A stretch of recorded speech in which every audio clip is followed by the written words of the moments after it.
torí tọlọ́jọ́ ìbí Deaconess Busayo aya Oladiran. Let us make a joyful noise. The Lord is kind. The Lord is good. The Lord is marvelous. Ọlọ́jọ́ ìbí ẹgbẹ̀rún ahọ́n kò tó láti fi dúpẹ́ oore.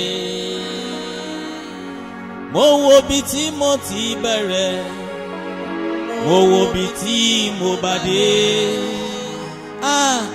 Àánú Ọlọ́run ló wò mí dàgbà, Olú ọ̀run mo mọ̀ ọpẹ́ wá. Ibi mo gbà kọjá, àwọn kan gbàbẹ̀ sọdá. Oúnjẹ tó máa ra mi dán, làwọn kan jẹ tẹ̀mí bọ́.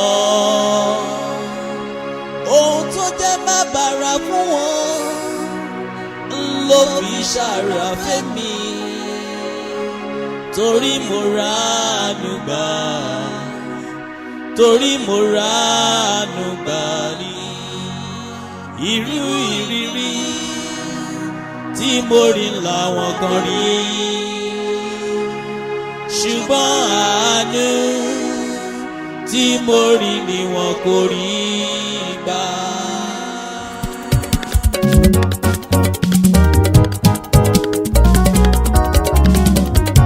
Ṣé ló yẹ ká fi ṣayẹyẹ, ó yẹ ká fi jó ọjọ́ bí Busayo sáyé aya Oladiran. Ṣé ló yẹ ká fi ṣayẹyẹ, ó yẹ ká fi jó ọjọ́ bí Busayo sáyé aya Oladiran. Aya lálùbáríkà oríjẹ́ òpẹ́ láyé, Olúwa ló fi ọ̀ṣẹ́ wà lọ́dẹ̀dẹ̀ wa. Ogójì ọdún lókè pẹ́ àwa bá ọdún pẹ́, congratulation orí kádùn kò máa níjà ṣe mọ́. Ṣé ló yẹ ká fi ṣayẹyẹ, ó yẹ ká fi jó ọjọ́ bí Busayo sáyé aya Oladiran. Sunday Oladiran ló ní kí n máa wí pé ó ní Olú Busayo ṣaya rere kí n má parọ́, àwọn ẹlẹ́wà mi ṣaya rere kí n má parọ́. Irú rẹ̀ ṣọ̀wọ́n láyé láwùjọ obìnrin, onítèmi ọ̀rẹ́ mi títí nífẹ̀ẹ́ mi. Alright, ọlọ́jọ́ ìbí ẹgbẹ́luwa ẹgbẹ́ gìtá o. Ìjọyà Olú Busayo bọ́ sáko jíjó ọpẹ́. Ẹgbẹ́luwa ẹgbẹ́ gìtá o. Ìjọyà Olú Busayo bọ́ sáko jíjó ọpẹ́. Ọlọ́run ọba tó ṣàtìlẹ́yìn. Ìjọyà Olú Busayo bọ́ sáko jíjó ọpẹ́. Ọpẹ́lẹ́ Ẹlẹ́dùmarè kájọjọ́. Ìjọyà Olú Busayo bọ́ sáko jíjó ọpẹ́. Mọ́mí fún mi mọ́mí níní congratulation. Ìjọyà Olú Busayo bọ́ sáko jíjó ọpẹ́. Aya Sunday Oladiran onítèmi. Ìjọyà Olú Busayo bọ́ sáko jíjó ọpẹ́. Ọlọ́pọ̀ ẹwà tó ní wọ́n mẹ́wàá yìí. Ìjọyà Olú Busayo bọ́ sáko jíjó ọpẹ́. Olú Busayo bọ́ sáko ijó Ìjọyà Olú Busayo bọ́ sáko jíjó ọpẹ́. Ẹ ti máa gbọ́ Fọláyọ̀ kó sọ́jọ́ bí. Ẹ ti máa gbọ́ Fọláyọ̀ kó sọ́jọ́ bí. Ẹ ti máa gbọ́ pé Busayo sọ́jọ́ bí. Ẹ ti máa gbọ́ Fọláyọ̀ kó sọ́jọ́ bí. wọ́n ti máa gbọ́ Fọláyọ̀ kan ṣọjọ́ mi. Ẹ ti máa gbọ́ Fọláyọ̀ kó sọ́jọ́ bí. wọ́n ti máa gbọ́ Fọláyọ̀ kan ṣe 40. Ẹ ti máa gbọ́ Fọláyọ̀ kó sọ́jọ́ bí. Wọ́n ti máa gbọ́ Fáyọ̀ Sèdè sọ́jọ́ bí. Ẹ ti máa gbọ́ Fọláyọ̀ kó sọ́jọ́ bí. Wọ́n ti máa gbọ́ Fáyọ̀ lọ sọ́jọ́ bí. Ẹ ti máa gbọ́ Fọláyọ̀ kó sọ́jọ́ bí. Ọlọ́jọ́ ìbí ìdáná ó yá jẹ́ ká jọjó. Deaconess Busayo ó yá jẹ́ ká jọjó. Aya Sunday Oladiran jẹ́ ká jọjó. Aya tó níwà mẹ́wàá yìí ó jẹ́ ká jọjó. Olú Busayo ń ṣe 40 ẹ jẹ́ ká bá jó. Mọ́mí níní ṣe 40 ẹ jẹ́ ká bá yọ. Ìgbà ọdún kan ní ọlọ́jọ́ ìbí, kò pẹ́ láyé kó má mọ́ kóró nínú ayé o. Olú Busayo ṣe 40 ẹ jẹ́ ká bá jó. Aya Oladiran ṣe 40 ẹ jẹ́ ká bá yọ̀. Ìgbà ọdún kan ní ọlọ́jọ́ ìbí, kò pẹ́ láyé.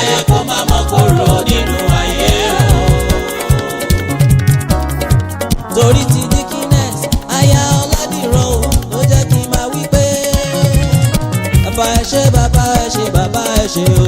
ẹ ṣe gan. bàbá ẹ ṣe bàbá ẹ ṣe bàbá ẹ ṣe o. ẹ ṣe gan. bàbá ẹ ṣe bàbá ẹ ṣe bàbá ẹ ṣe o. ẹ ṣe gan. àánú rẹ lórí ayé mi tí mo fi dàgbà. ẹ ṣe gan. àánú rẹ lórí ilé mi mo dúpẹ́ òre. ẹ ṣe gan. mo wá dúpẹ́ òre àtọdúnmọ́dún. mo wá dúpẹ́ òre àtòṣùbọ̀ṣù. mo wá dúpẹ́ òre ìgbà gbogbo. ṣé mi náà rèé Olúwa. ṣèmi náà rèé Olúwa. ṣèmi náà rèé Olúwa. èmi erùpẹ̀ lásán tó ṣe lénìyàn. erùpẹ̀ ilẹ̀ lásán tó ṣe lógo. mi ò jọra mi lójú mo ṣọpẹ́ fún ọ. ṣèmi náà rèé Olúwa. ẹ bá mi dúpẹ́ oore àtọdúnmọ́dún. ẹ bá mi dúpẹ́ oore àtòṣùbọ̀ṣù. ẹ bá mi dúpẹ́ oore ìgbà gbogbo. èmi náà rèé Olúwa. mo wá dúpẹ́ òre àtọdúnmọ́dún. mo wá dúpẹ́ òre àtòṣùbọ̀ṣù. mo wá dúpẹ́ òre ìgbà gbogbo. ṣé mi náà rèé Olúwa. Fìrì owú ni mo gbọ́ mo yà nílé arọ́. Ìró ìdùnnú àtayọ̀ ni mo gbọ́ ló ń gbé mi rìnrìn àjò fún tòní sọ́dẹ̀dẹ̀ àwọn olóríire. Ọkọ̀ bàálù orílẹ̀-èdè Amẹ́ríkà ó yá dákun gbé mi rìnrìn àjò. Ṣe mí jẹ́jẹ́ Ọ̀gẹ́bìlà Ayọ̀dèjì mo fẹ́ lọ bọ́ lọ́jọ́ òbí yọ̀. Ẹ bá mi kọ́ lọ́jọ́ òbí Olúbùsáyọ̀ aya Sunday Oladiran. Ọdún titun gorí ọdún ẹ kú oríire látọwọ́ ọba ẹ̀dá ìdùà. Gbogbo mọ̀lẹ́bí ọkọ rẹ wọ́n ló di dandan kọ́dún ọdún yìí ó dùn kó tún yàtọ̀. Fáyà alálùbáríkà lọ́dẹ̀dẹ̀ wọn ni wọ́n fi kàn mí kẹ́sẹ́. Wọ́n ní bọ́mọ ẹni bá dára níṣẹ́ ló yẹ ká sọ. Wọ́n ní Olúbùsáyọ̀ ò wọ́pọ̀ nínú obìnrin lóde ilẹ̀ yìí mọ́. Bírú rẹ̀ bá wá ń bẹ lọ́dẹ̀dẹ̀ ẹnìkan níṣẹ́ ló yẹ kó máa gbé gẹ́gẹ́. 40 years lókè èèpẹ̀ Deaconess Olúbùsáyọ̀ abá ọjọ́ abá ọyọ̀ abá ọdúpẹ́dúpẹ́ abá ọdúpẹ̀pẹ́ òkun àtúnbá ọdá músòmúsò. Ọba tó mọ bẹ́gúngún ṣe ń dàgbà nínú aboyún àmọ́pẹ́ wá o. kábíkáólà ọba mímọ́ gbanigbani tí ń gbani lọ́jọ́ òkúnlé. Olúbùsáyọ̀ moore aya Ọládìran moore. Deaconess Olúwabùsáyọ̀ wẹ̀yìn wò sígbà tó wà ní kékeré jòjòló bó o ti dàgbà ohun tó o ti là kọjá àti bọ́lọ́run ọba mi ti pa ọmọ nínú ewu ayé gbogbo. Ewu ọ̀sán ewu lọ́gànjọ́ òru láìsọ̀gbà tó o wà nínú oyún àti bí ìrákòrò tó o wulẹ̀ mọ́ kankan. ṣóorí pọ́pẹ́ ló ń jẹ Olúwa ọba tó yẹ ká fi fún. ta ló mọ táwọn ìkà ẹ̀dá ti gbé ṣe kó mọ̀ lè ráyé gbé tàbí kó o wà láyé bí aláìsí kó mọ̀ wulẹ̀ jẹ́ nkankan. ọmọ Fọláyẹmí Òjó ọmọ Madam Títílayọ̀ Àgbẹ̀dẹ Fọláyẹmí ó kú oríire. abíọ́ dáradára nílé bàbá ọmọ ọba tún ni ọ́ nílé ìyá tó bí ọ nílùú Ìgbàrà Òkè. ó tún fakọyọ nílé ọkọ.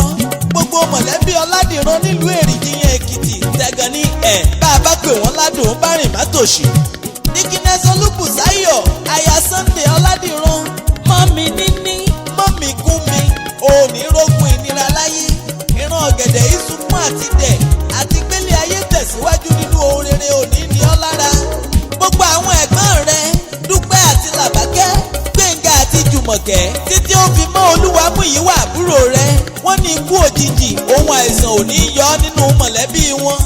àrídùnnú wọn ni ọ́ ò ní dàrí sọkún fún wọn ò ní bá wọn rógun ìkáwọ́lé rí jẹsẹ̀ mọ́lẹ̀. Pásítọ̀ Bọ́lá àti Pásítọ̀ Mrs. Bọ̀bọ́lá Akọ́mọlédè wọ́n lọ́rọ̀ ẹ̀ ò gbẹ́jọ́ wẹ́wẹ́ àbí kó o máa dúpẹ́ f'Olúwa. wọ́n ní Psalm 91 lọ́ba mímọ́ fi bá ọ ṣèlérí lọ́ọ́ kà á nínú ìwé ìjìnlẹ̀ kó o gbọ́ ohun tí bàbá mímọ́ sọ nípa tiẹ̀. ẹ̀mí gígùn ń lolúwa bá mi ṣèlérí ó ní dandan kó mú ṣẹ ò ní fa ìsàn lògbà. gbogbo mọ̀lẹ́bí Ọládìran pátápátá nílé lóko àti lẹ́yìn odi lórílẹ̀‐èdè Nàìjíríà àti káàkiri gbogbo àgbáyé. àwọn ni wọ́n ní kọ́gẹ́fìlà Ayọ̀dèjì ọ̀jọ̀gbọ́n akọrin kéwì pèdè bí ẹni jẹ̀kọ́ ọyàn gan ó bá wọn ṣe yìí fún ọ.